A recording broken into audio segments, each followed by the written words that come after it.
took into week 5 of the 2025 season, but the Cowboys have now put together their most complete outing underneath head coach Brian Schottenheimer, a 37-22 win over the New York Jets. Compounding offense, defense, special teams, and quite the performances from some unlikely heroes for the Dallas Cowboys. Welcome in to Cowboys Update. I'm your host, Kyle Youmans, from the Globe Life studio at the Star in Frisco. The Cowboys went up to MetLife Stadium, got their first road win against the Jets since 2003, and the first road win of the Brian Schottenheimer era. The Cowboys offense put up over 400 yards for the third time in the last 4 games. Defense had some sacks to work with. Dak Prescott was happy with the performance. Yeah, I mean, it's credit to these coaches, it's credit to the players, it's credit to the organization, and I mean, everybody. There's not many teams in the league that can put four guys who don't start into the game and feel confident about going and winning a game, especially on the road, against one of the most premier interior defensive linemen and some good rushers as well. So I mean, credit from the front office of getting these guys, but just as important, I mean, these guys don't see themselves as backups, as they shouldn't. They've just been waiting on their opportunity. It goes back to April and OTAs all the way through minicamp of guys taking advantage of each rep that they've gotten and knowing that their time's going to come. Our OC Clayton says it all the time. If you don't like your position or if you're a little upset, you know that you're not the guy. Wait 10, 15 minutes. You never know. That's the way that this league goes. And those 4 guys and Flo and other guys show that tonight, that you just keep your head down, you keep working, you control what you can control. When your opportunities come, you don't have to look around, you can take advantage of them.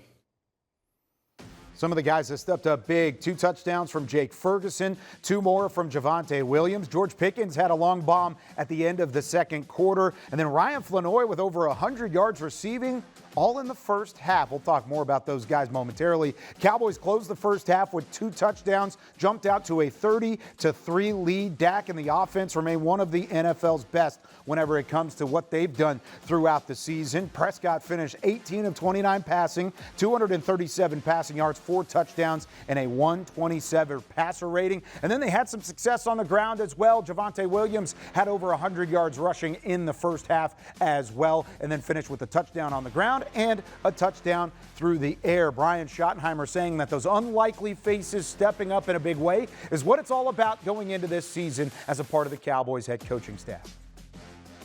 I like the balance. I like the ability to, when you're struggling, to run the ball a little bit like we were yesterday.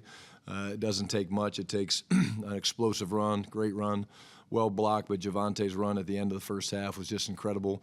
I really, Calvin, I like how the ball's being spread around. I really do. I like the balls going to different people.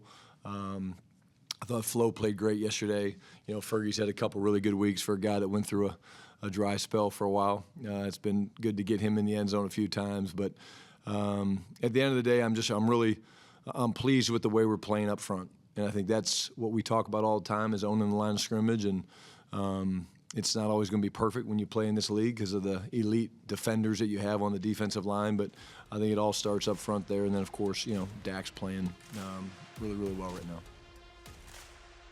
Cowboys were missing 4 of their 5 starting offensive linemen, missing CeeDee Lamb. That allowed for a guy like Ryan Flanoy to step up. He had just 137 career receiving yards going into that Week 5 matchup against the Jets. He had over 100 in the first half. His emergence as a guy that was once a practice squad guy, elevated to the active roster, back and forth as a draft pick on day 3 from last year's NFL draft. He has now solidified himself as a roster spot, at least for the next few weeks moving forward, because of how he was performing against New York. Now, mentioned Javonte Williams. He, along with Ryan Flanoy, were the first 100-yard receiver and 100-yard runner in the same half that the Cowboys have had for the first time since 1978. Plus, Javonte Williams, now the 5th Cowboys running back to have 5 or more touchdowns in his first 5 games, joining Ezekiel Elliott, joining DeMarco Murray, Emmitt Smith, Calvin Hill. Pretty good list for Javonte Williams to join moving forward. So enough about the offense. Let's give some credit to the defensive side. The Cowboys put up 5 sacks in the win against the New York Jets, really limiting a mobile quarterback for the first time this season. season, Justin Fields had no answer for James Houston, Kenny Clark, Sam Williams, and others who finished with a sack in this matchup. James Houston talked about it, stepping up in a big role. This was something that the Cowboys needed on that defensive side. We needed this game really bad where, everything came together, offense, defense, special teams. We all played on one accord, and we got a dub. And it wasn't overly strenuous. We didn't have to go into overtime or nothing like that. So I'm glad we came away with this dub, man. Everybody's feeling good. So, yeah. Offense gets points, and then in the second half, it's just bend the ears back and go. So, you gotta wait a little bit just until, you got to get a stop and stuff like that. But, yeah, it's like we're waiting for that moment to just go rush passer.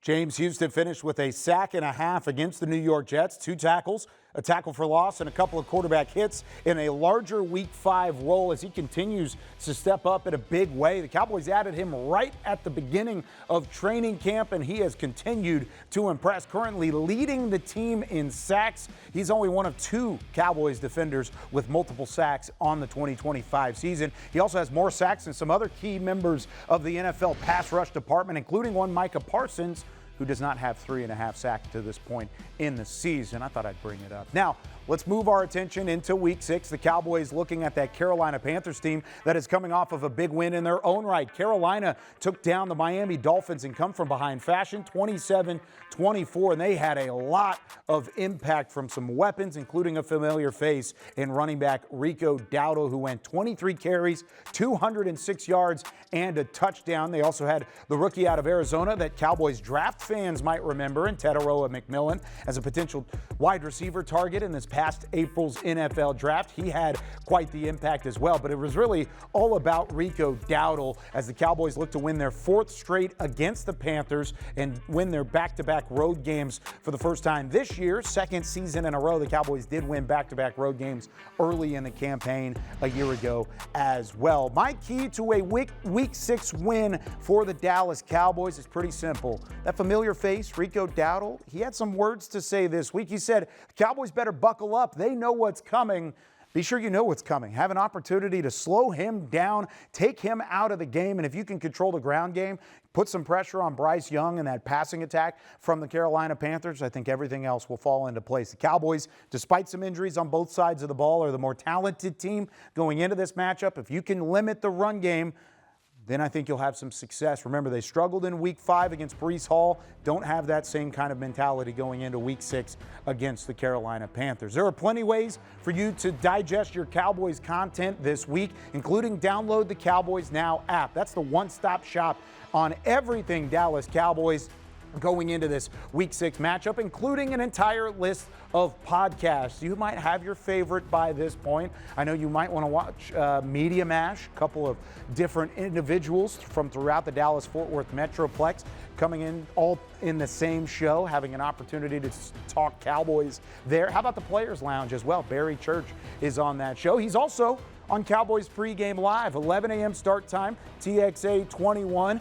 Leading you up to kickoff between the Cowboys and the Panthers. TXA 21, DallasCowboys.com, and of course, you can always watch it on the Cowboys' social channels like X, YouTube, and on Facebook as well. Lots of ways to watch Cowboys content all week long leading into the Panthers and the Cowboys, a noon kickoff on Fox this week. That's going to do it for us here on Cowboys Update. For our entire Dallas Cowboys crew, I'm Kyle Youmans saying so long. We'll see you next week.